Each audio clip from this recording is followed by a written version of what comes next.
This is The Air Americans with Mark Riley on AirAmericaRadio.com.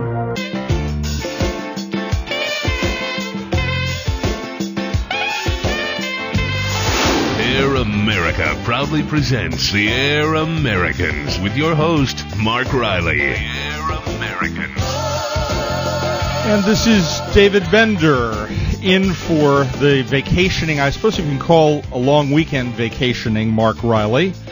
But we Air Americans stick together, and apparently a lot of people stick together here in America today, sticking together like thieves. George W. Bush and I, Lewis Scooter Libby, joined at the hip for all time now, because just hours ago, the following grant of executive clemency was issued by the President of the United States of America. Let me read from it now. Whereas Lewis Libby was convicted in the United States District Court for the District of Columbia in the case United States v. Libby, for which a sentence of 30-month imprisonment, 2 years supervised release, a fine of $250,000, and a special assessment of $400 was imposed on June 22, 2007. Now, therefore, I, George W. Bush, President of the United States of America, pursuant to my powers under Article 2, Section 2 of the Constitution, do hereby commute the prison terms imposed by the sentence upon the said Lewis Libby to expire immediately, leaving intact and in effect the 2-year term of supervised release with all its conditions and all other components of the sentence. In witness thereof, I have hereunto set my hand this 2nd day of July in the year of our Lord 2007, and of the independence of the United States of America, the 231st. George W. Bush. Well. Joining us now to talk about this grant of executive clemency is my friend. She's the host of the eponymous The Rachel Maddow Show.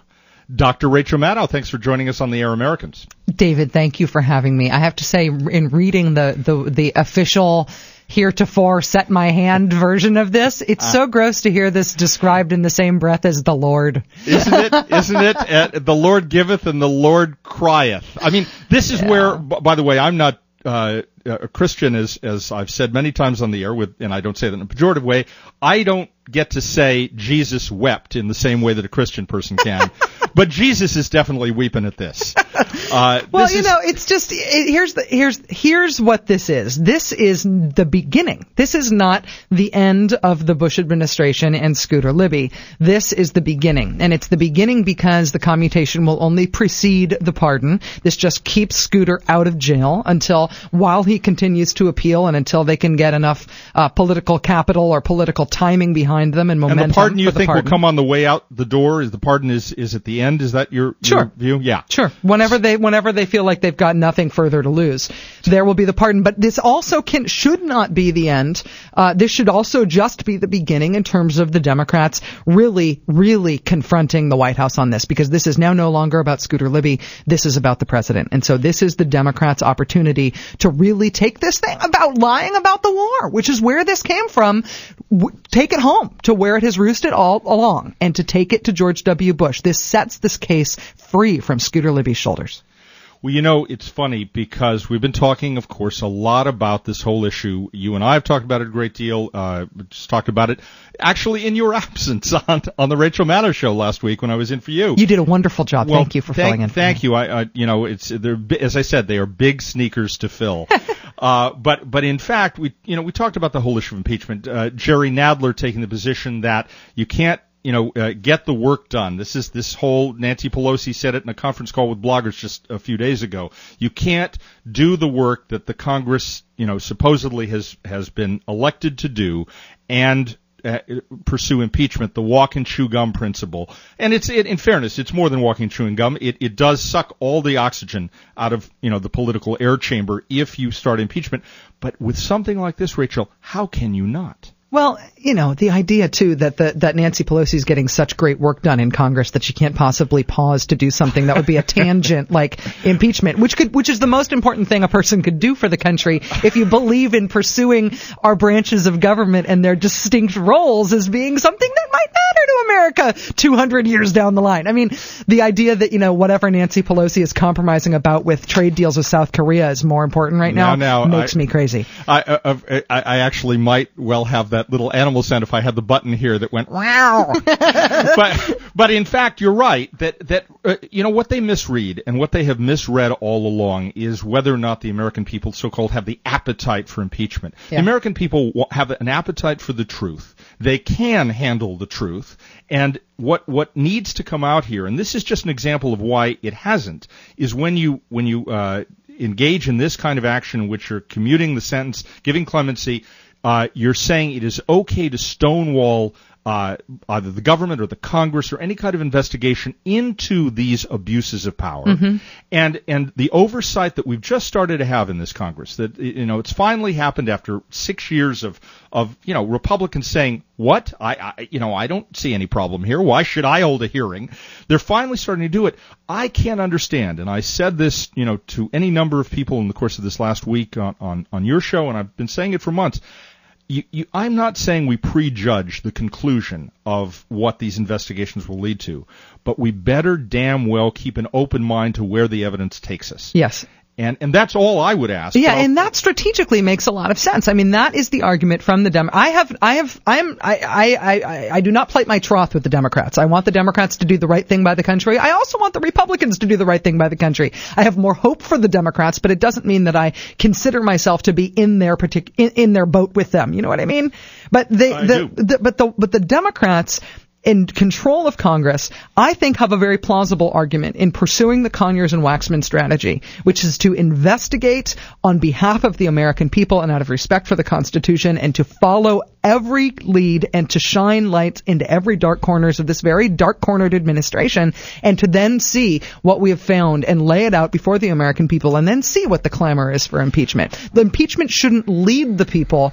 The circumstances for which they could impeach the president should, if they do it right, result in a public clamor for it. They need to show leadership, but their leadership, it can't be governed by caution. It has to be governed by strength. And recently, or even within the last few days, Barack Obama, who would be one of the judges, for people who don't follow the impeachment mechanism of the Constitution, the Senate sits as a group of 100 judges. Barack Obama said he does not see that anything has risen to the standard of an impeachable offense. This is this executive clemency. But still, I can understand why a judge, a Patrick Leahy or a Barack Obama or any sitting senator, Hillary Clinton included, wouldn't prejudge evidence because they have to evaluate it should it get to them.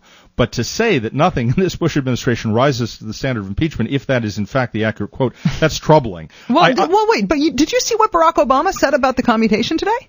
His statement, yet, no. This is exactly the kind of politics we must change so we can begin restoring the American people's faith in a government that puts the country's progress ahead of the bitter partisanship of recent years. Oh, no. Bitter partisanship, because you know what? Democrats have been awful.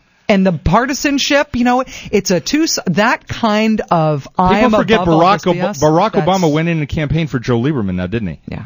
People forget that. Yeah, I'm glad that he's got 250,000 people excited about politics and donating to him, and that he's got a ton of money. But you know what?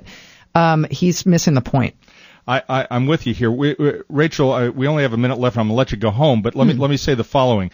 This is from a report written and released by the Judiciary Committee in 1974, right after Watergate.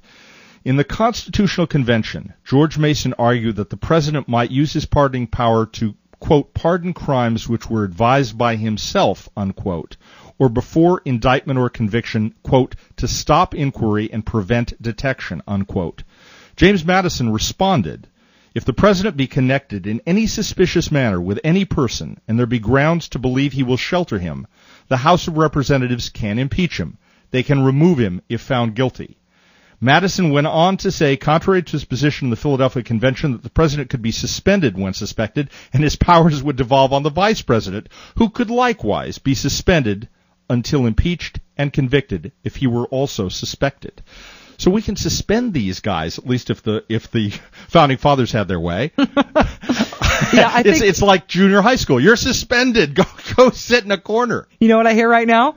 George Bush going, what founding fathers? Founding fathers of what? I don't know any who's Who's this Madison guy? Who's this Madison guy? He answers only to one higher father, and as he said many times, it's not George H.W. Bush, is it? No, and it's certainly not the founding fathers. That's exactly right. David, thank you Rachel for Maddow, having me. listen, you're thanking me as you're going. Let me thank you. No, really, after you, Alphonse and Gaston. Rachel Maddow, thank you for staying on. This is, we're going to take calls right now at 866-303-2270. What do you think about what the president did today, and can he go lower? Rachel, how low can he go? Can he go lower than 26%, do you think? Oh, yeah, there's always a deeper floor. Oh, well, we're looking forward to that. Rachel Maddow, thank you. We'll talk to you soon. Thanks, David. Thanks for joining us.